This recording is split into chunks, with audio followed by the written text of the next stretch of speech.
O presidente Bolsonaro pôde constatar nas últimas semanas, pelo menos nas duas últimas semanas ou três, que se ele se ele recorrer mais ao bom humor que ele sabe ter e menos a esse estilo mais briguento, ele só tem vantagem, só sai ganhando.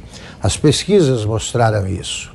Ele não deve entrar nesse tipo de conflito, não funcionou nos primeiros meses. Ele deve agir com mais tranquilidade e com o equilíbrio que tem de ter todo presidente. E presidente tem de ouvir essas coisas desagradáveis, naturalmente. Agora eu faço a ressalva, eu nunca vi, já convivo com presidentes desde o Jânio Quadros, ele era mas eu convivi com ele, depois convivi com Figueiredo e todos os outros, não convivi com os primeiros presidentes militares, mas a partir de Figueiredo eu convivi com todos os presidentes, só não conversei com a Dilma, porque eu já expliquei aqui, eu não entendi o que ela falava, não adiantava conversar, e porque ela não aceitava conversa. Cansou de receber convite para o Roda Viva, dizer que o programa não era de interesse social e não tinha importância. Problema dela. Eu nunca vi nenhum presidente ser perseguido como o presidente Bolsonaro. Nunca vi.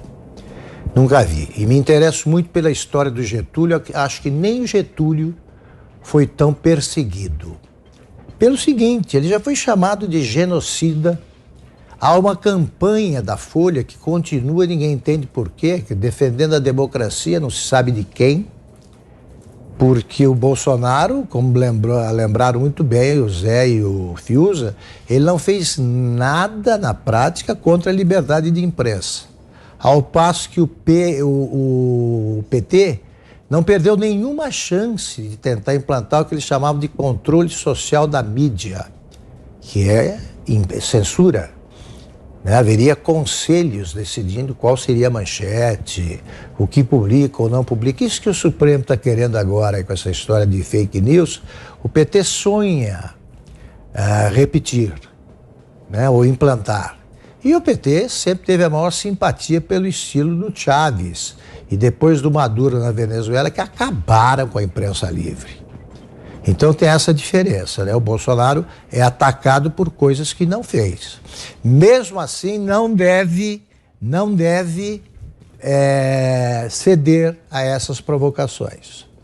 Quanto ao que disse o Ricardo Barros, está certo, tem que separar as coisas e não ficar entrando nesse tipo de provocação. Separa os assuntos.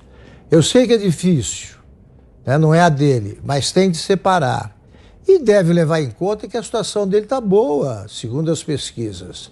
O país não é refletido pela imprensa. E quanto ao coronavírus, falaremos disso mais tarde. Agora, a verdade é que a imprensa, à medida que sumiram as notícias ruins, parou de falar no assunto.